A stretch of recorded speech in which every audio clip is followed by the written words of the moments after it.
M D Iftikhar Khan صاحب، السلام علیکم۔ وعلیکم السلام ورحمۃ اللہ۔ اسلام میں زکوٰۃ کی رقم کو کب حیلہ شرعی کی جا سکتی ہے؟ دیکھیں، یہ بڑا اہم سوال ہے، چونکہ ہمارے معاشرے میں حیلہ شرعی کا غیر شرعی استعمال اتنا بڑھ گیا ہے جس کی انتہا نہیں ہے۔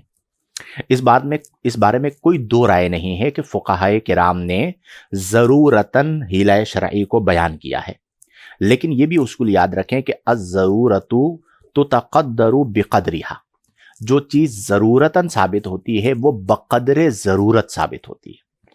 اگر آپ حیلہ شرعی کو اپنی عادت بنا لیتے ہیں اور عوام الناس کو اس کی اجازت مل جاتی ہے، یا یہ جو غیر عالم سیٹھ مزاج قسم کے لوگ مختلف تنظیموں میں، ویلفیئرز میں، اداروں میں محتمم بنے بیٹھے ہوتے ہیں اور یہ اپنی مرضی سے ہیلے کر رہے ہوتے ہیں، تو یہ ان کا حال وہی ہوتا ہے جو بنی اسرائیل کے امراء کا ہے، کہ یہ فقراء کے حق کو غصب کر رہے ہوتے ہیں، اور جو یوں کہہ لیجئے کہ نظام بصورت زکوٰۃ اسلام نے دیا ہے، یہ اس نظام کا اپنے ہاتھوں بیڑا غرق کر رہے ہوتے ہیں۔ پتہ نہیں قیامت کے دن اللہ کی بارگاہ میں کیسے جواب دیں گے، مجھے تو سمجھ میں نہیں آتی۔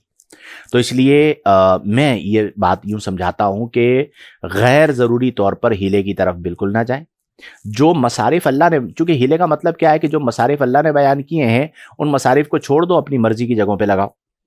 اب آپ سوچئے کتنی جرت کی بات ہے۔ اس لیے کسی مستند اگر کہیں، ہاں میں یہ ضرور کہتا ہوں کہ فقہائے کرام نے ضرورتاً حیلہ شرعی کو بیان کیا ہے، لیکن وہ بقدر ضرورت ہوگا۔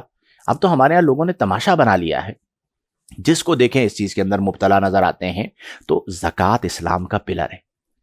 بدقسمتی کے ساتھ ہم میں سے بعض لوگ اس اسلام کے پلر کو خود نوچ رہے ہیں، دین کے نام پر، اسلام کے نام پر، خدمت خلق کے نام پر۔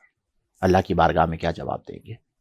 تو اس لیے اگر کہیں ایسا موقع پیش بھی آ جائے تو کسی راسخ العلم عالم دین کے پاس آگے پہنچے، اپنی مرضی سے ان چیزوں کے اندر بالکل بھی نہ پڑیے، ورنہ بجز بربادی کے اور کچھ ہاتھ نہیں آئے گا۔